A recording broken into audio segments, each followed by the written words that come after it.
और चलिए आपको एक बार फिर से लिए चलते हैं गोपालगंज के मिंज स्टेडियम, जहां पर मुख्यमंत्री नीतीश कुमार समाज सुधार अभियान के अपने दूसरे चरण के तहत मौजूद हैं। इस वक्त देखिए कार्यक्रम की सीधी तस्वीरें, और अब जीविका दीदियों से सीधा संवाद स्थापित करने जा रहे हैं बिहार के मुख्यमंत्री नीतीश कुमार।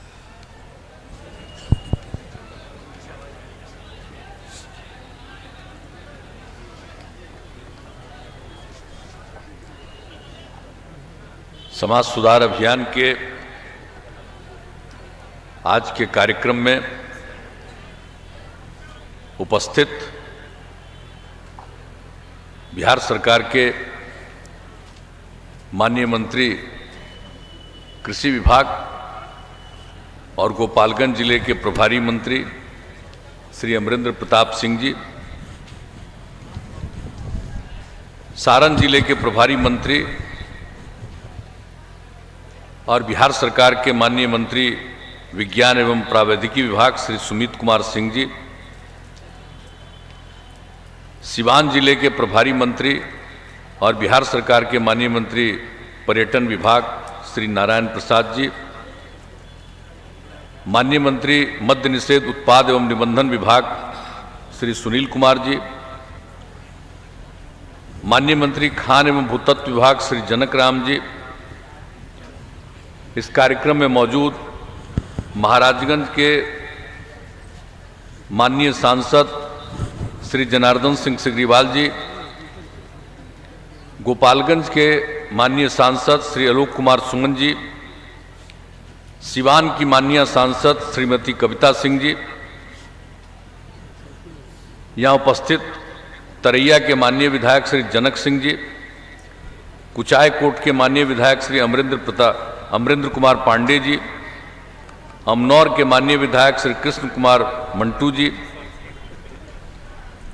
बिहार विधान परिषद के माननीय सदस्य श्री वीरेंद्र नारायण यादव जी, बिहार विधान परिषद के माननीय सदस्य श्री आदित्य नारायण पांडे जी, पूर्व मंत्री श्री राम प्रवेश राय जी, पूर्व मंत्री श्री राम सेवक सिंह जी, पूर्व विधायक श्री मंजीत कुमार सिंह जी, पूर्व विधायक हेम नारायण शाह जी, पूर्व विधायक श्याम बहादुर सिंह जी, पूर्व विधायक श्री विक्रम कुंवर जी,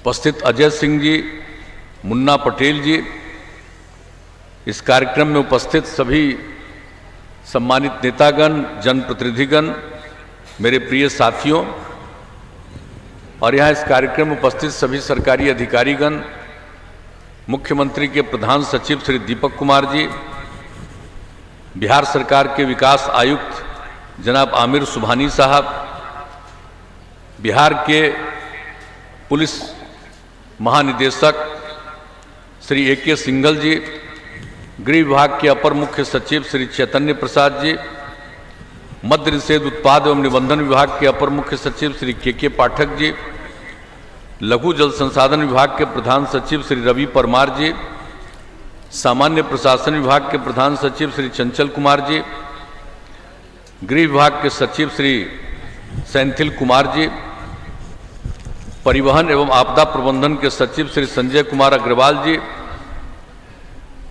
सूचना एवं जनसंपर्क विभाग के सचिव श्री अनुपम कुमार जी, मुख्य कार्यपालक पदाधिकारी जीविका श्री बाला मुरुगन जी, सारण के प्रमंडलीय आयुक्त श्रीमती पूनम जी, सारण के पुलिस उप महानिरीक्षक श्री रविंद्र कुमार जी, गोपालगंज के जिला पदाधिकारी श्री नवल किशोर चौधरी जी, सिवान के जिला पदाधिकारी श्री अमित कुमार पांडे जी, सारण के जिला पदाधिकारी श्री राजेश मीना जी, गोपालगंज के पुलिस अधीक्षक श्री आनंद कुमार जी, सारण के पुलिस अधीक्षक श्री संतोष कुमार जी, सिवान के पुलिस अधीक्षक श्री शैलेश कुमार सिन्हा जी, इस कार्यक्रम में अपना अनुभव साझा करने वाली श्रीमती रेणु देवी जी, श्री गुड्डी देवी जी, श्रीमती सुनीता देवी जी, श्रीमती राजमती देवी जी, श्रीमती मुन्नी देवी जी, श्रीमती इंद्रावती देवी जी और इस कार्यक्रम में उपस्थित सभी विशिष्ट अतिथिगण, जीविका की दीदियां, प्रिंट एवं इलेक्ट्रॉनिक मीडिया के पत्रकार मित्रों, छायाकार बंधुओं, बहनों एवं भाइयों, आज के इस कार्यक्रम में आपकी उपस्थिति के लिए मैं आपका हृदय से धन्यवाद देता हूं आपको। और सब लोगों ने अपनी बात रखी है और जो जीविका दीदियों ने जो बातें रखी, 6 दीदियों ने अपने अनुभव को साझा किया, तो ये बड़ी खुशी की बात है। और आप जान रहे हैं कि हम जो समाज सुधार अभियान चला रहे हैं और इसकी हमने शुरुआत कराई है और इसके लिए काफी बैठकें की हमने,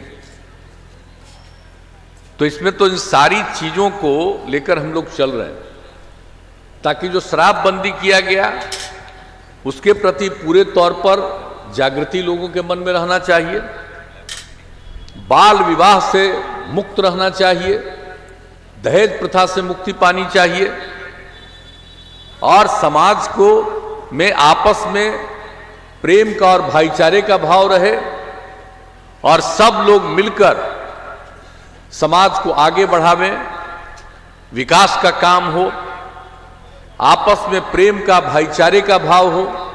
तो इन सब चीजों को ध्यान में रखते हुए ही हम लोगों ने विशेष तौर पर समाज सुधार अभियान की शुरुआत कराई है फिर से।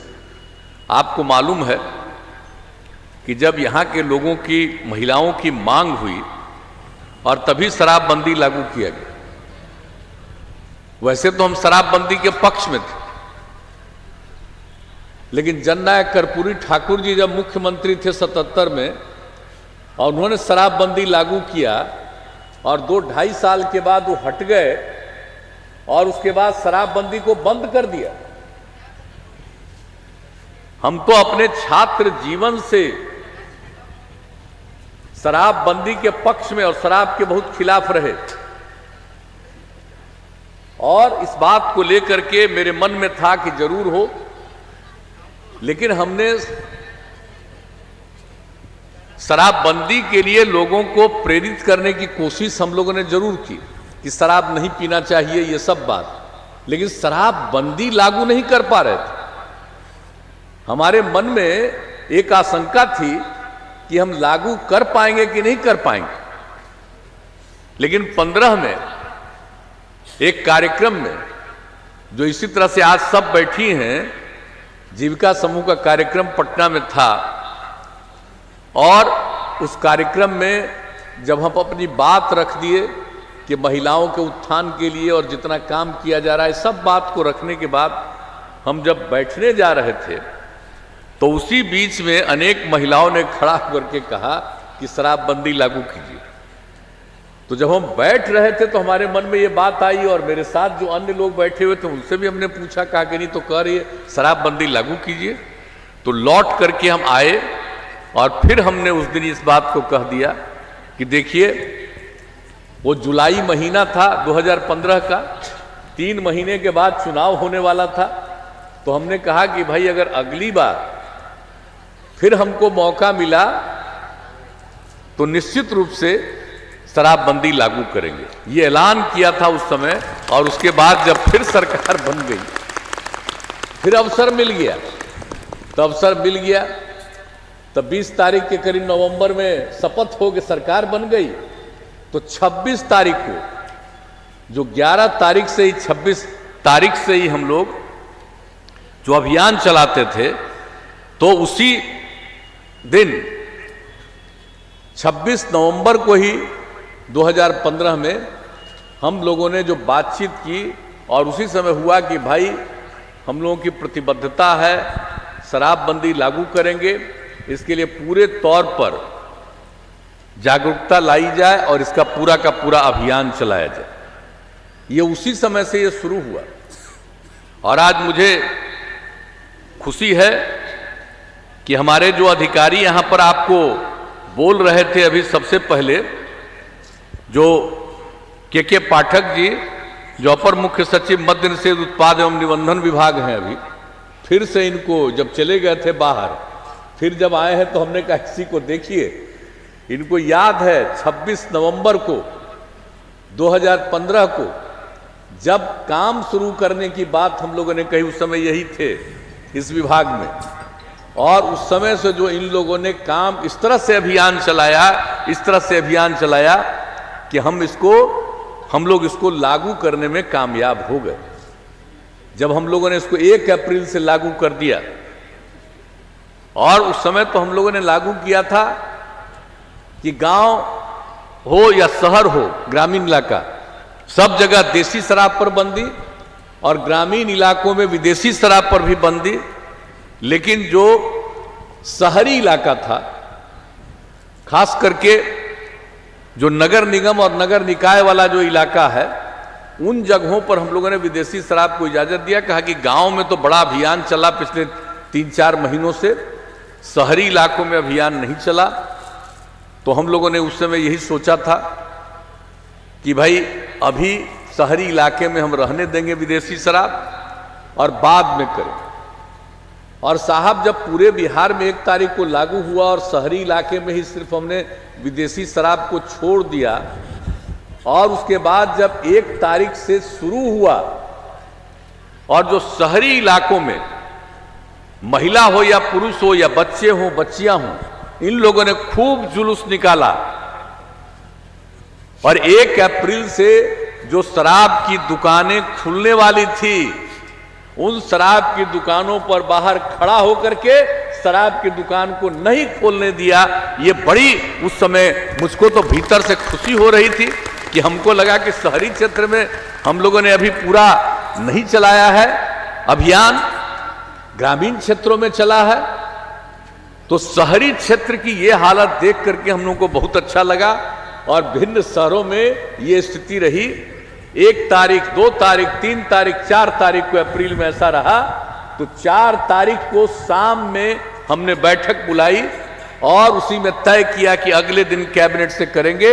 5 तारीख को कैबिनेट करके हमने शहरी इलाके में भी विदेशी शराब को बंद कर दिया। इस तरह से पूर्ण रूप से शराब बंदी 5 तारीख से ही लागू हो गया। तो आप सोच लीजिए कि जिस तरह से काम शुरू किया गया, 2015 में आप लोगों की मांग हुई और उस पर अभियान चला करके, और जब हम लोगों ने 2016 में 1 अप्रैल से लेकर के 5 अप्रैल तक पूरे बिहार में इसको लागू कर दिया, और जो माहौल बना और जिस तरह से इसको लेकर के खुशी हुई, और उसी के बाद फिर हम 16 में ही अप्रैल मई में भी हम निकले, और जिस तरह से अभी एक अभियान की बात है, उसी तरह से 9 जगहों पर हर कमिश्नरी में 1-1 मीटिंग उसी तरह से महिलाओं का किया, और सब लोगों की बात हम सुनते रहे और लोगों को कहते रहे कि जब शुरू हुआ है तो हर हालत में इसके लिए कायम रहिएगा। और उस समय क्या खुशी हुई थी, एक चीज तो हम कभी भूल ही नहीं सकते हैं। एक उसी में आप लोगों के बीच की महिला बोली, जीविका समूह की, कि देखिए मेरे पति शराब पीते थे और शाम में जब घर लौट कर आते थे तो झगड़ा करते थे, देखने में बहुत खराब लगते थे। घर में हम लोग और जो बच्चियां थी, बच्चे थे, सबको तकलीफ होती थी। लेकिन जब शराबबंदी लागू हुआ तो उन्होंने शराब पीना बंद किया, और अब जब शाम में घर आते हैं तो आते हैं और बहुत अच्छे ढंग से सब्जी खरीद करके लाते हैं, और उसके बाद आते हैं तो वो मुस्कुराते हैं और अब देखने में अच्छे लगते हैं। जब ये बात महिलाओं ने बताई तो कैसी बात है, ये भूलने वाली बात है। जो शराब पीता था और शराब बंदी हुआ और उसमें कितनी खुशी आई। और बहुत लोग तो बोलते रहते थे कि भाई बहुत लोग जो शराब पीते हैं और उसकी तबीयत ऐसी खराब रहती थी, अब उसके लिए जरूरी है कि शराब पीता रहे। तो हमने कहा कि शराब पीने से किसी की तबीयत ठीक नहीं होती है।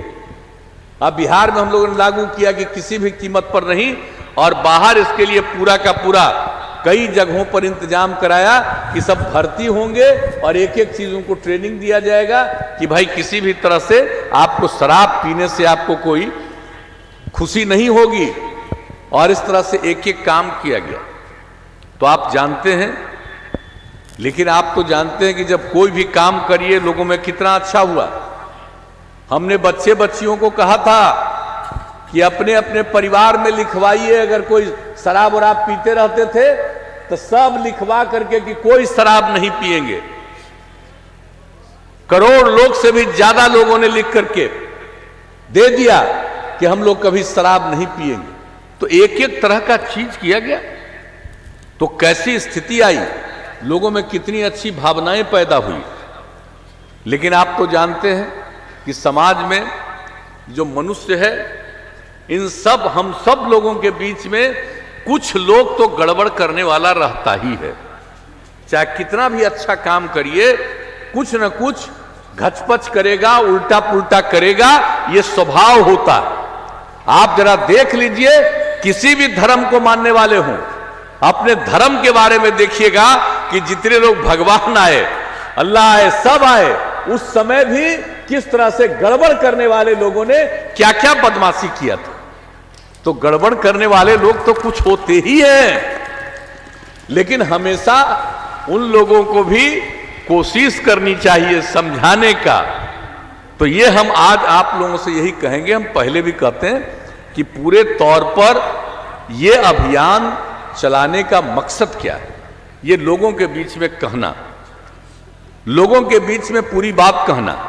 और आप जानते ही ना कि गड़बड़ करता ही न है, और शराब पिएगा, और शराब पिलाने वाला गड़बड़ शराब पिलावेगा, मर जाएगा। सबसे पहले घटना कहां घटी थी? 2016 में जब लागू किए तो सबसे पहला जहरीला शराब पी करके मरे थे कहां? इसी गोपालगंज में लोग मरे थे। और आप जानते हैं ना कि उस पर कार्रवाई जो शुरू हुई, तो आज तो सब लोगों को मालूम है कि उन लोगों को सजा भी हो गई। तो यहां पर जितने तरह के लोग जो थे, तो उन सब कोर्ट में जाकर के अंत में वैसे लोगों को, कितने लोगों को, शायद 7 लोगों को तो आज हो गया, फांसी की सजा हो गई, फांसी की सजा हो गई। मर्द लोग जो थे गड़बड़ करने वाले, कोर्ट ने फांसी की सजा दे दी। गड़बड़ करोगे, शराब बनाओगे, शराब पिलाओगे, लोगों को मारोगे, तो आप सोच लीजिए क्या स्थिति है। तो ऐसी सजा मिल गई, और जो उसमें कुछ महिलाएं शामिल हो गई थी, तो उन लोगों को तो खैर आजीवन कारावास की सजा हो गई। ये कोर्ट का फैसला हो गया। तब आप सोच लीजिए, तो जहां पर गड़बड़ करने वाले कुछ लोग थे, जो कुछ भी किया इधर उधर, और जो यहां पर जिस तरह से तेजी से कार्रवाई हुई, और उसका नतीजा आप देख रहे हैं ना। लेकिन कुछ तो गड़बड़ करने वाला होता ही न है। तो ऐसे लोगों को तो हमेशा सतर्क और सचेत रहना। अभी हाल ही में कुछ घटना घटी इसी बिहार राज्य में, तो कई तरह पर हुआ कि लोगों को शराब पिला दिया, मर गए, और लोग तरह तरह की बात करने लगे। तो उसी समय हमने कहा कि भाई अगर शराब पिएगा तो शराब पीता है पीने वाले को ये समझना न चाहिए कि शराब पियोगे तो बचोगे नहीं, मर जाओगे। मत पियो। अगर शराब लोगे, गड़बड़ तरीके से कोई इधर से उधर कर रहा तो तुमको पिला देगा, मर जाओगे। देखिए कितनी बड़ी संख्या में लोग मर गए। तो ऐसी स्थिति आई। उस समय फिर हमको लगा कि भाई हम लोग तो इतना अभियान चलाते रहते हैं और बार बार समीक्षा बैठक करते हैं, पुलिस के तरफ से भी और इस मद्य निषेध विभाग की तरफ से भी सारा सब कुछ होता रहता है, लेकिन फिर भी कहीं ना कहीं तो गड़बड़ करने वाले लोग रहते ही है। तो इसलिए एक बात हो गई कि भाई फिर सब लोगों को शराब पिला दिया, मर गए, तो हम लोगों को फिर से लोगों को सजग और सचेत करने के लिए फिर से अभियान चला देना होगा, ताकि लोगों के बीच में, इसलिए आप सब लोगों से आग्रह करेंगे कि एक एक चीज करिएगा।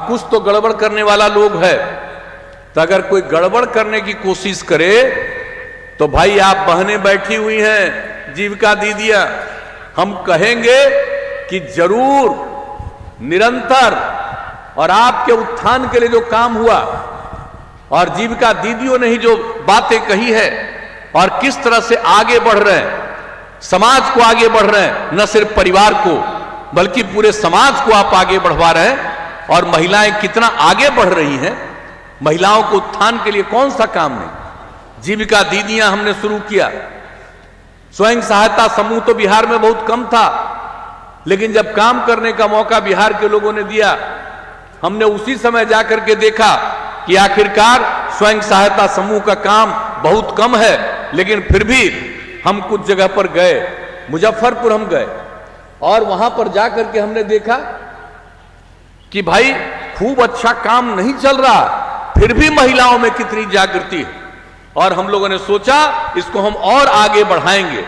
अब विदेश से कर्ज लेकर के, वर्ल्ड बैंक से लोन लेकर के हमने इस काम को और आगे बढ़वाया और ये तय कर दिया कि हर गांव तक हम बढ़ाएंगे। और जो इस काम को किया और उसके बाद हमने इसका नामकरण किया जीविका समूह। जीविका समूह नाम दिया और कितना अच्छा काम हुआ। उस समय जो लोग केंद्र में थे, बिहार तो सबसे पीछे था स्वयं सहायता समूह में, लेकिन जब हम लोगों ने जीविका समूह के रूप में इस काम को आगे बढ़ाया तो वहां के लोग आकर के यहां देखे और जो देखा कहा कि भाई यहां तो बहुत अच्छा काम हो रहा है। हम तो लगे हुए थे कि कम से कम 10 लाख तो हम करेंगे। अब तो खैर 10 लाख से भी ज्यादा जीविका समूह, स्वयं सहायता समूह का गठन हो गया। तो ये सब तो किया, लेकिन जब वो लोग आकर के देखे और कहा कि भाई तो अच्छा काम हुआ और हमने नामकरण किया था जीविका समूह, भूलिएगा मत, जीविका नामकरण बिहार में हम लोगों ने किया था। और जब हम लोगों ने किया जीविका समूह तो आकर के लोग बाहर से देखे, कहा बहुत अच्छा, और देश भर में नाम दे दिया आजीविका समूह। आजीविका, अरे जीविका तो यहां थी, यही जीविका, सब जगह जाओ आजीविका, समझ गए। बिहार के जीविका समूह का क्या सम्मान हुआ, बिहार में जीविका और देश भर में कहा आजीविका, मतलब आपका काम कितना अच्छा था। तो आप समझ रहे हैं ना। लेकिन फिर भी आपके बीच में भी कुछ लोग बायां दायां इधर उधर दिमाग में डालने की कोशिश करेगा, उसके चक्कर में मत पड़िएगा, निश्चित रूप से आगे बढ़िएगा। और न सिर्फ आप आगे बढ़िएगा बल्कि पूरे समाज को आप आगे बढ़ा रही हैं, आगे बढ़ाइएगा। तो ये काम किया गया और आप ही लोगों की मांग पर शराबबंदी लागू हुआ।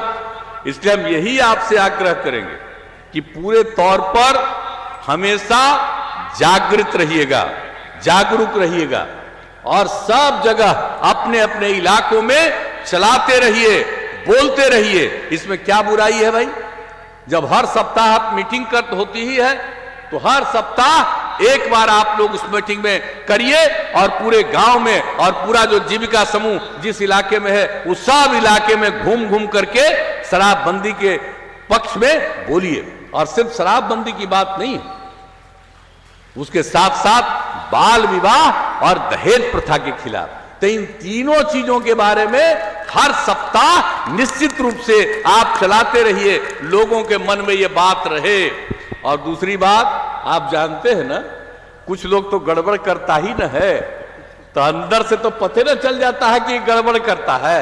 ये भीतर भीतर कुछ गड़बड़ी से दारू लाता होगा या दारू बना के लोगों को गड़बड़ देगा। तो एक हम आग्रह करेंगे कि जैसे ही मालूम हो तो आपको सब खबर दे दिया गया है, नंबर दे दिया गया हर गांव में, वहां तो खबर कर ही दीजिए और उस पर तो कार्रवाई की ही जाएगी। लेकिन साथ साथ हम आग्रह करेंगे कि अगर पता चले कि कोई गड़बड़ करता है इस इलाका में, इस इलाके में, तो जा करके घूम घूम करके अब भारी संख्या में महिलाओं को इकट्ठा करके चारों तरफ घूम घूम करके शराबबंदी के पक्ष में बोलिए, दारू मत बनाओ, दारू मत पियो। अगर आप ये करना करिएगा, किसी को हिम्मत नहीं होगी कोई इधर उधर करने का। लेकिन फिर भी अगर ये जागृति आपकी रहेगी तो इस बार जो समाज सुधार अभियान हम चला रहे हैं इसमें हम आपसे यही आग्रह करेंगे कि भाई ये काम भी निरंतर करते रहिएगा और ये सब काम होता रहेगा तो आप समझ लीजिए ये शराबबंदी लागू रहेगा और शराब से मुक्ति जो लोगों को हुई है। कितने लोग हैं, हम तो एक बात और आपको कहना चाहते हैं, हम आप सब लोगों के बीच में, आप देखिए जी आप लोगों के बीच में प्रचारित किया गया सूचना एवं जनसंपर्क विभाग के द्वारा। अब ये कागज है, इस कागज को जरा लोगों के बीच में दिखाइएगा। अभी देख लीजिए शराब के क्या दुष्प्रभाव है। हम लोगों ने तो शराबबंदी लागू किया और हम लोगों ने तो सबको कहा, आपको बता दिए कि शराब बुरी चीज है। और विश्व स्वास्थ्य संगठन, वर्ल्ड हेल्थ ऑर्गेनाइजेशन WHO ने 2016 में पूरे दुनिया में आकलन किया कि शराब का क्या असर होता है, क्या चीज है शराब, और उसने पूरे दुनिया का आकलन किया और अध्ययन जो किया, पूरा सर्वे किया, और जो उन लोगों ने पूरा आकलन करने के बाद 2018 में WHO ने, वर्ल्ड हेल्थ ऑर्गेनाइजेशन ने, विश्व स्वास्थ्य संगठन ने रिपोर्ट जारी की। और उस रिपोर्ट में मालूम है, जरा एक एक चीज लोगों को बताइए कि साहब एक साल में पूरे दुनिया में शराब पीने से कितने लोग मरते हैं। एक साल में पूरे दुनिया में शराब पीने के कारण ही 30 लाख लोग मरते हैं। अब आप सोच लीजिए, इसके बाद जो कम उम्र वाले 20 साल से लेकर 29 साल की उम्र वाले लोग, उसमें जो मृत्यु होती है वो पूरे दुनिया में जितनी मृत्यु होती है उसका 13.5% मृत्यु सिर्फ उन लोगों की होती है जो 20 से 29 साल के बीच में है और शराब पीते हैं। 20 से 39 साल के बीच में अगर वो शराब पीते हैं तो कितनी मौत होती है। पूरे दुनिया में 13.5% की मौत होती है। ये मुख्य चीजों को इसमें करा के आप लोगों के बीच में भिजवाया जा रहा है ताकि सब गांव-गांव में, घर-घर में इसके बारे में चर्चा हो। और शराब के कारण जो मृत्यु होता है, कौन कौन बीमारी, टीबी, डायबिटीज, मधुमेह से होने वाले मृत्यु से अधिक जितनी मृत्यु होती है टीबी का, इन सब चीजों से मृत्यु होती है। जितनी मृत्यु इन गंभीर बीमारियों के कारण होती है उससे ज्यादा मृत्यु शराब वाले से होती है। तो ये आप सोच लीजिए। और इसके अलावे विश्व स्वास्थ्य संगठन की रिपोर्ट के अनुसार शराब लगभग 200 बीमारियों को बढ़ाता है। 200 बीमारियों को बढ़ाता है शराब पीने से, शराब से। और कौन कौन होता है शराब का सेवन? Cancer, AIDS, hepatitis, TB, liver, दिल की बीमारियों, मानसिक बीमारी, माता शिशु से संबंधित बीमारियों के साथ साथ हिंसक प्रवृत्ति को भी बढ़ाता है और महिलाओं के साथ हिंसा में इसकी अहम भूमिका। ये आप सोचिए, WHO का रिपोर्ट, वो तो बहुत बड़ा डिपो, हम तो उसी में से निकाल करके इन चीजों के बारे में हम बोलते रहे। लेकिन अभी हम इसमें कहा कि हम लोगों की तरफ से सरकारी तौर पर सूचना और जनसंपर्क विभाग ने इसको इसीलिए प्रकाशित किया।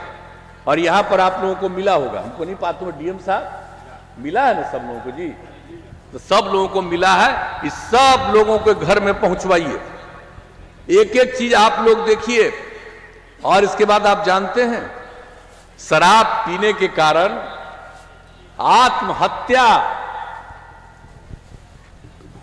शराब पीने के कारण आत्महत्या जो होती है उसका 18% आत्महत्या इसलिए कि शराब पीता है वो आत्महत्या करता है। ये रिपोर्ट आप सोच लीजिए। आपसी झगड़े का, झगड़ा तो कोई कर सकता है आपस में, लेकिन आपसी झगड़े का सबसे बड़ा प्रतिशत 18% दारू पीने के कारण लोग करते हैं। यह दुनिया की रिपोर्ट है। और सड़क दुर्घटना, गाड़ी लोग चलाते हैं और दारू पीते रहते हैं, तो दारू पिएंगे तो गाड़ी का तो एक्सीडेंट होना ही है। तो जो गाड़ी का एक्सीडेंट होता है, आप समझ लीजिए, सड़क दुर्घटना में, सड़क की दुर्घटना होती है, उस सड़क की दुर्घटना में जितनी दुर्घटना होती है 27% दुर्घटना दारू पी के गाड़ी चला रहे हैं उसी के कारण दुर्घटना होती है। ये दुनिया भर के बारे में रिपोर्ट। और मिर्गी के 13% मामले शराब के सेवन के कारण होते हैं। तब आप समझ लीजिए कि गंभीर बीमारी लीवर सिरोसिस के कुल मामलों का 48%, माउथ कैंसर के कुल मामलों का 26%, पैंक्रियाज की गंभीर बीमारी के 26%, टीबी का 20%, बड़ी आंत के कैंसर का 11%, यह सब होता है शराब पीने के कारण। यह है दुनिया भर का। अब आप समझ लीजिए, बहुत लोग तो मेरे खिलाफ रहते हैं। हम जो शराबबंदी लागू किए तो बहुत लोग खिलाफ रहता है। बहुत लोग कभी कभी बयान देता है कि अरे भाई, बाहर से कोई आदमी आता है उसको पीने का इजाजत दे दीजिए। बाहर से आदमी आवेगा उसको पीने का इजाजत दिया जाए, पीने के लिए आवेगा। ये बात तो पूरा दुनिया का न रिपोर्ट आया जी, हम तो शुरू से इजाजत नहीं दिए। ये दुनिया भर का ये हालत है, तो हम लोग क्यों देंगे? बहुत लोग कहता था कि बाहर से लोग नहीं आवेगा, इसलिए बिहार में टूरिस्ट और कम हो जाएगा। हमने कहा कभी टूरिस्ट कम नहीं होगा। और जब से शराबबंदी लागू किए तभी तो 2 साल से, खैर कोरोना का दौर है, उसमें उस तरह से टूरिज्म नहीं होता है, लेकिन 19 तक आप समझ लीजिए कि हम लोगों के यहां बाहर से आने वाले यात्रियों की संख्या, टूरिस्ट की संख्या पहले से और बढ़ती गई शराबबंदी लागू होने से। और 2 करोड़ से भी ज्यादा लोग एक साल में बाहर से लोग पर्यटक आने लगे। तो इसलिए कई तरह की बात करेगा। कोई कहेगा कि हम अगर बीमार हो जाएंगे अगर हम नहीं पिएंगे। अरे पियोगे तभी बीमार होगे, नहीं पियोगे तो बीमारी से छुटकारा मिल जाएगा। यह स्थिति है। तो इसलिए जरा लोगों के बीच में, और बात जो हम तो शुरू से, जो पिछली बार भी अभियान चला, आप सब लोगों को मालूम है, हमारे जितने अधिकारीगण हैं नीचे के स्तर पर लोगों को कॉन्शस कर ही रहे हैं, तो इन बातों को कहिएगा। और दूसरी बात है, देश की आजादी तो बापू के नेतृत्व में हुआ, महात्मा गांधी के नेतृत्व में हुआ। और जब वो आजादी की लड़ाई लड़ रहे थे तब बापू ने क्या कहा था? शराब बहुत बुरी चीज है, और वो कहे कि अगर हमको 1 घंटा के लिए, अगर हम कभी तानाशाह अगर हम बन जाए 1 घंटे के लिए, तो पूरे देश में हम शराब बंदी को लागू कर देंगे और कोई दुकान नहीं रहेगा, सबको खत्म कर देंगे। ये बापू का उस समय का कहा हुआ। और लोगों के बीच में अभियान चलाते रहते थे, तब बापू क्या बोलते रहते थे शराब के बारे में? शराब आदमियों से न सिर्फ उसका पैसा छीन लेती है, बल्कि उनकी बुद्धि भी हर लेती है। शराब पीजिएगा तो दूसरा काम सरकार घर में करते। अब दारू पीने में तो आपका पैसा छीना ही गया, लेकिन आपकी बुद्धि भी हर जाती है। ये गांधी जी उस समय से लगातार कहते रहे। और शराब पीने वाला इंसान हैवान हो जाता है। तो ये बात भी इसी में हमने लिखवा दिया है कि जो बापू का था, ये बात दोनों, एक तो बापू ने जो देश को आजाद कराया उनकी क्या भावना थी, और दूसरी बात है जो 2016 में हम लोगों ने पुनः लागू किया, और 2016 में जो दुनिया भर में शराब के बारे में जो आकलन हुआ, और 2018 में जो WHO की रिपोर्ट आई, वर्ल्ड हेल्थ ऑर्गेनाइजेशन की, उसने जो बताया है शराब कितनी बुरी चीज, कितना बीमारी पैदा करने वाला। तो इन सब चीजों को भी लोगों के बीच में कहिए। मैं समझता हूं कि इससे बहुत हद तक निश्चित रूप से लोगों को सुविधा होगी, माने बहुत फायदा होगा, ये हम लोगों को ऐसा लगता है। इसलिए हम आप सब लोगों से आग्रह करेंगे। और एक बात और, जो शराब के लिए तो अभियान चलाना ही है, शराबबंदी के लिए, लेकिन साथ साथ बाल विवाह और दहेज प्रथा, ये कम उम्र में बच्चियों की शादी हो जाएगी तो क्या होता है? जो बच्चे पैदा होते हैं वो कभी ठीक नहीं हो पाते हैं। ये सब है, तो इन सब चीजों के बारे में भी लोगों को निश्चित रूप से आप बताइए।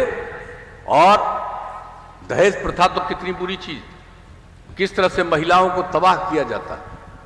हम तो पहले कहते ही रहे हैं, लेकिन हम तो यही कहेंगे भाई, और हमने तो इस बार कह दिया कि अभी कोरोना का तीसरा दौर, तो फिर कोई संभावना है आ जाए, तो फिर पुलिस के इजाजत से होगा, और वहां पर पुलिस में देना पड़ता है लोगों को। तो हमने कह दिया है कि अगर कोई शादी करता है और उसको पुलिस को खबर करना है, अभी यही नियम है। अभी तो कोई नहीं जानता है कोरोना कब खत्म होने वाला है। आपको मालूम है ना कि दुनिया के विकसित देशों में ही फिर कितना बड़े पैमाने पर चल रहा है, और अपने देश में भी तीसरा दौर पर फिर से बढ़ने लगा है, शुरू हो गया है। अभी बिहार में नहीं आया, लेकिन हम लोग लगातार कोरोना को लेकर के सजगता रखे हुए हैं और सब लोगों को प्रेरित करते हैं कि इससे लोग सचेत रहिए, सजग रहिए, और ये सब काम किया जा रहा। लेकिन इसके साथ साथ जब शादी विवाह के लिए होता है तो उनको खबर करना रहता है 3 दिन पहले। तब हमने इस बार पुलिस को कह दिया है कि आप उसमें लिख दीजिए कि खबर तो करना ही है शादी, लेकिन साथ साथ उसमें लिखना है कि हम दहेज नहीं लिया है, शादी तो कर रहे हैं। तो ये जो दहेज लेकर के लोग करते हैं, तो इस तरह से इन सब चीजों को हर प्रकार से लोगों के बीच में इस चीज को कहिए। और एक चीज तो हम कहेंगे, अब हम तो फिर जो शादी वगैरह में तो पहले तो जब हम शुरू किए थे, इसका अभियान हमने शुरू करा दिया था, जो भी होता है बाल विवाह और दहेज प्रथा के खिलाफ 17 से हम लोगों ने शुरू कराया था। तो उस समय तो हम कह दिए थे कि भाई अगर लोग निमंत्रण देंगे तो उनको लिखना पड़ेगा कि भाई हम नहीं लिए हैं, और तभी हम उसमें जाएंगे। तो अभी तो इस बार तो कोरोना के बीच में दौर में बहुत हुआ, 2 साल से तो जा नहीं रहे थे, तो बहुत जगह हम गए। लेकिन अब अगला बार फिर, अब इसके बाद जो ये अभियान चला रहे हैं, तो कहीं भी वैसे लोगों के यहाँ कोई शादी में नहीं, लोगों को बताना पड़ेगा कि भाई हम जो शादी कर रहे हैं ये बिल्कुल दहेज प्रथा से मुक्त। तो इस तरह से हर तरह से लोगों के बीच में ये भी अभियान चलाना है। और बाल विवाह से तो लोगों को बचाना ही है। उससे कितने तरह की बीमारियां होती हैं, कितने तरह से परेशानी होती है। इसलिए कभी भी बाल विवाह मत होने दीजिए। तो हम आप सब लोगों से, अब आप लोग हैं करोड़ से भी ज्यादा जागृत लोग, अब जा करके एक जगह तो बता रही थी ना, तो इसी तरह से बताइए कि भाई हमको लगा कि बेटी का कर दें, लोगों ने समझाया और यही जीविका समूह के बारे में कही, और बाद में उनको समझ में आया। इसी तरह से सबको कहिए कि अपने बच्ची की शादी समय से पहले मत कर दीजिए, बाल विवाह मत करिएगा। तो ये भी साथ साथ जरा लोगों में जागृति लाइएगा। तो इन सब चीजों के लिए, और जो भी काम किया जा रहा, विकास का काम, समाज के सबके उत्थान का काम किया जा रहा, और प्रेम और भाईचारे का भाव रहना चाहिए। आपस में बहुत लोग होते हैं जो समाज में विवाद पैदा करना चाहते हैं। हम आप सब लोगों से आग्रह करेंगे कि सबको, चाहे कोई किसी के खिलाफ हो या किसी के पक्ष में हो, लेकिन समाज में हमेशा एक दूसरे की इज्जत करनी चाहिए। तो अगर ये भावना रहेगा तो समाज का माहौल और बेहतर होता चला जाएगा। इसलिए प्रेम का और भाईचारे का भाव रखना चाहिए। कोई भी किसी समुदाय का हो, किसी भी धर्म को मानने वाला हो, एक दूसरे के प्रति नफरत का भाव नहीं होना चाहिए, बल्कि सबके प्रति सम्मान का भाव होना चाहिए। ये भावना भी सबके बीच में पैदा करिए, तब जाकर के इस तरह का माहौल रहेगा। तो आप कितना आगे बढ़ रहे हैं। अब यहां पर तो कई बार आए हैं पहले, क्या दृश्य दिखता था जी, चारों तरफ ऐसा दृश्य दिखता था। जब पहले भी हम लोग जाते थे तब बच्चियों को देखते थे, किसी को देखते थे, स्कूल क्यों नहीं भेजते थे लोग अपने बेटियों को। लोगों को लगता था कि 5वां के बाद तो लड़की जाएगी तो उसको कपड़ा चाहिए, हम कपड़ा दे नहीं सकते हैं, इसलिए बेटी को नहीं पढ़ाते थे। तो जब हम लोगों ने 2007 से पोशाक योजना की शुरुआत कराई, आप सुनिए कितनी बड़ी संख्या में लड़कियां गई। और आगे पढ़ाने के लिए हमने जो साइकिल योजना की शुरुआत करा दी, और जो साइकिल चला करके लड़कियां चलने लगी। कुछ लोग तो हमको कहता न था कि लड़की को आप साइकिल दे रहे हैं, बहुत फालतू काम कर रहे हैं। तो हमने कहा क्या फालतू काम कर रहे हैं? तो कहा साइकिल लेके घूमेगी, उसको लोग तंग करेगा। तो हमने हंसते हुए कहा था कोई लड़की साइकिल चलाएगी उसको तंग नहीं करेगा, हर परिवार के लड़की को साइकिल दे रहे हैं, सब एक दूसरे का सम्मान करेगा। कहीं कोई घटना घटी? और जब लड़की साइकिल चलाने लगी तो कितना उसमें आत्मविश्वास का भाव आया। और जो नई बच्चियां हुई, जान ले कि ये 8 से लागू किए हैं, आज हो गया 13 साल, आप समझ लीजिए। तो इस बात को जानना चाहिए कि किस तरह से हमने लोगों को आगे बढ़ाने के लिए सब काम किया। बाद में लड़का लोग भी डिमांड किया, तो 11 के बाद हम उसको भी दे दिए। तो आज अब कितनी संख्या में लड़की स्कूल पढ़ रही है। आप जानते हैं पिछले साल हाई स्कूल की जो हाई स्कूल कह रहे हैं उसका मैट्रिक की परीक्षा हुई, तो उसमें आप जान लीजिए कि लड़की लड़का से 200-300 ज्यादा थी पूरे बिहार में कुल मिलाकर के। आप सोचिए लड़की कितना आगे बढ़ गई। तो अब तो जागृति तो आ रही है। अब पहले किसी को पहनने का कपड़ा नहीं, आज जरा देख लीजिए सब जगह जाकर के, अब कोई लड़का लड़की को, बच्चे बच्चियों को देखने में भी लगता है। मुझे तो इसी सबको देख करके खुशी होती है। अरे आप लोगों ने 3 दिन से मौका किया, हम तो रात दिन सेवा ही करते रहते हैं, क्योंकि सेवा करना ही हमारा धर्म है, आपकी सेवा करना। इसलिए हम आपके बीच में इस अभियान के लिए आए ही हैं कि भाई सिर्फ मेरा काम नहीं है कि हम यात्रा करके आपके बीच में ही कहें, हम आपसे यही आग्रह करेंगे कि अब ये अभियान आप लोग मिलजुल करके निरंतर चलाते रहिएगा। और कितना बढ़िया बढ़िया गाना गाया भाई। तो जो गाना गा के हम लोगों को सुनाए, ये गांव गांव में बैठ के ही गाना गाइए और सुनाइए, और नई पीढ़ी के लोगों को बहुत प्रेरणा मिलेगी कि कितना बढ़िया चीज है। और हर स्कूल में हम लोग कर रहे हैं एक एक चीज को, बापू के बारे में एक एक बात जानो, एक एक चीज के बारे में हम लोग कराते रहते हैं कि लोग जाने कि किस तरह से लोगों को काम करना चाहिए, एक दूसरे को सम्मान करना चाहिए, एक दूसरे के प्रति प्रेम का भाव, नफरत का भाव नहीं रखना चाहिए। इस तरह से करते चलिएगा तो विकास का काम तो हम लोग कर ही रहे हैं, लेकिन सिर्फ विकास के काम का मतलब नहीं है। अगर समाज सुधार नहीं है तो विकास का कोई मतलब नहीं है। इसलिए विकास के साथ साथ समाज सुधार भी जरूरी है। तो उसी के लिए यह अभियान चला है। आप लोग इसमें पूरे तौर पर भाग लीजिए। न कोई दारू पिए, न कोई बच्चियों को शादी कर दे और बाल विवाह कर दे, और न कोई शादी करने के लिए पैसा ले। ये बहुत गलत चीज है। तो इसलिए हर तरह से शराबबंदी के लिए जो है उसको चल करते रहना है। बाल विवाह के लिए, बाल विवाह के खिलाफ और दहेज प्रथा के खिलाफ, शराबबंदी के लिए, बाल विवाह के खिलाफ और दहेज प्रथा के खिलाफ ये अभियान, और आपस में प्रेम और भाईचारे का भाव रहे, इसके लिए आप करते रहिएगा। तो निश्चित रूप से समाज बहुत आगे जाएगा, यही हमको पूरा भरोसा है। तो आप लोगों से तो हम उम्मीद करते हैं, तब भाई ये अभियान चलाते रहिएगा ना। और दारू वाला कोई गड़बड़ करे इधर उधर तो उसके खिलाफ पूरा का पूरा घेर घेर करके नारा लगा लगा करके करिएगा कि नहीं। आज जितने हमारे सब डीजीपी से लेकर सारे लोग बैठे हुए, सब लोगों को कह दिया कि अगर कोई पुलिस वाला और अधिकारी वाला इधर उधर करेगा, गड़बड़ करेगा, तो उसको तो कर ही देंगे हम लोग, निकाल बाहर कर ही देंगे। और कोई गड़बड़ करेगा वो भी अंदर जाएगा, जेल जाएगा, सजा पाएगा। लेकिन जरा जागरूक रखिएगा, और अगर कहीं से कोई शिकायत आती है तो उस पर तुरंत तेजी से देखिएगा। इन दिनों लोग एक एक चीज को देख रहे हैं, उसकी रिपोर्ट आती है, हम लोग देख रहे हैं कि सारा काम होता है। तो आप लोगों से ही आग्रह है कि निरंतर करते रहिएगा। अभियान चलाते रहिएगा।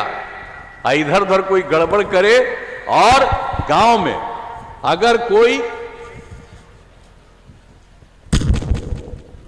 दहेज से है प्रभावित तो उसमें निश्चित रूप से आप लोग भी कह दीजिएगा कि तुम अगर इस तरह से करोगे तो हम लोग तो साथ नहीं देंगे। तो अगर ये सब अभियान करते रहिएगा तो काहे का कोई करेगा गड़बड़। तो बाल विवाह और दहेज प्रथा भी सफल होगा, शराबबंदी भी सफल होगा। तो आप लोग कीजिएगा ना, जरा हाथ उठा के बताइए। चलिए, दोनों हाथ उठा दिए, इसके लिए मैं आप सब लोगों को धन्यवाद देता हूं, बधाई देता हूं। और जो लोग आए हैं, सब लोगों का आना तो संभव नहीं है, अभी कोरोना का दौर है, तो आए हैं सीमित दौर में। अब हम आपसे यही आग्रह करेंगे कि अपने अपने जगहों पर जाकर के एक राउंड तो आप लोग और बात करके और सब लोगों का यही संकल्प करवा करके सब जगह इस अभियान को चलाइएगा। और आपने जो आज वचन दे दिया, हाथ उठा करके संकल्प प्रकट कर दिया, इसके लिए मैं आपको हृदय से धन्यवाद देता हूं। आप सब लोगों को मैं बधाई देता हूं और आप सब लोग इस कार्यक्रम में शामिल हुए, इसके लिए मैं आप सबका अभिनंदन करता हूं और अपनी बात को समाप्त करता हूं। कृपा के लिए बहुत बहुत आभार। माननीय मुख्यमंत्री जी कोटिशः आभार प्रकट करते हैं। एक बार जोरदार तालियों से हम सब माननीय मुख्यमंत्री जी को धन्यवाद दें। और अब माननीय मुख्यमंत्री जी को स्मृति चिन्ह भेंट कर उनका सम्मान हम करना चाहेंगे। और इसके लिए सतत जीविकोपार्जन की लाभार्थी जिन्होंने अपने हाथों से दौड़ी बनाया है, डलिया बनाया है, रेणु देवी जी सारण से हैं, आप आए और माननीय मुख्यमंत्री जी का सम्मान करें। साथ में मुख्य कार्यपालक पदाधिकारी श्री बाला मुरुगन डी सर और देवकुली देवी समूह सदस्य द्वारा बनाया गया मधुबनी पेंटिंग का स्टॉल माननीय मुख्यमंत्री जी को सम्मान में। और अब हम आग्रह करना चाहेंगे जिलाधिकारी गोपालगंज डॉक्टर नवल किशोर चौधरी जी माननीय मुख्यमंत्री जी को स्मृति चिन्ह भेंट करेंगे। जिला प्रशासन की ओर से यह सम्मान माननीय मुख्यमंत्री जी। जोरदार ताली, ये सम्मान आप सबकी ओर से है। पुनः आपसे अनुरोध, माननीय कृषि सह प्रभारी मंत्री गोपालगंज जिला का सम्मान करें। माननीय मंत्री मद्य निषेध उत्पाद एवं निबंधन विभाग श्री सुनील कुमार जी का, माननीय मंत्री खान एवं भूतत्व विभाग श्री जनक राम जी का, माननीय मंत्री विज्ञान एवं प्रावैधिकी सह प्रभारी मंत्री सारण श्री सुमित कुमार जी का, माननीय मंत्री पर्यटन विभाग सह प्रभारी मंत्री सीवान श्री नारायण प्रसाद जी का सम्मान, माननीय सांसद सीवान श्रीमती कविता सिंह जी का, माननीय सांसद महाराजगंज श्री जनार्दन सिंह सिग्रीवाल सर, माननीय सांसद गोपालगंज डॉक्टर आलोक कुमार सुमन जी, बहुत बहुत सम्मान।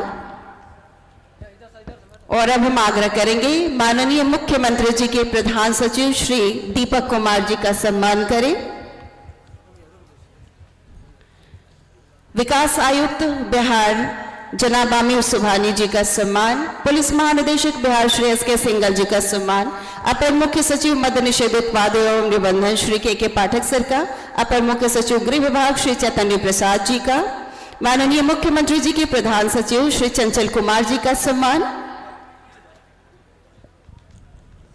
साथ ही साथ माननीय विधायकगण, माननीय विधान पार्षद और आदरणीय प्रधान सचिव सचिव सबका सम्मान करें। और अब हम आग्रह करेंगे सभी के प्रति आभार प्रकट करने के लिए मुख्य कार्यपालक पदाधिकारी जीविका श्री बाला मुरुगन डी सर से कि सभी के प्रति आभार प्रकट करें। हम सबसे पहले सभी जीविका परिवार की ओर से, जीविका दीदियों की ओर से, ग्रामीण विकास विभाग की ओर से माननीय मुख्यमंत्री महोदय का बहुत बहुत धन्यवाद देना चाहता हूं। सर, आपके मार्गदर्शन के चलते ही जीविका इतना दूर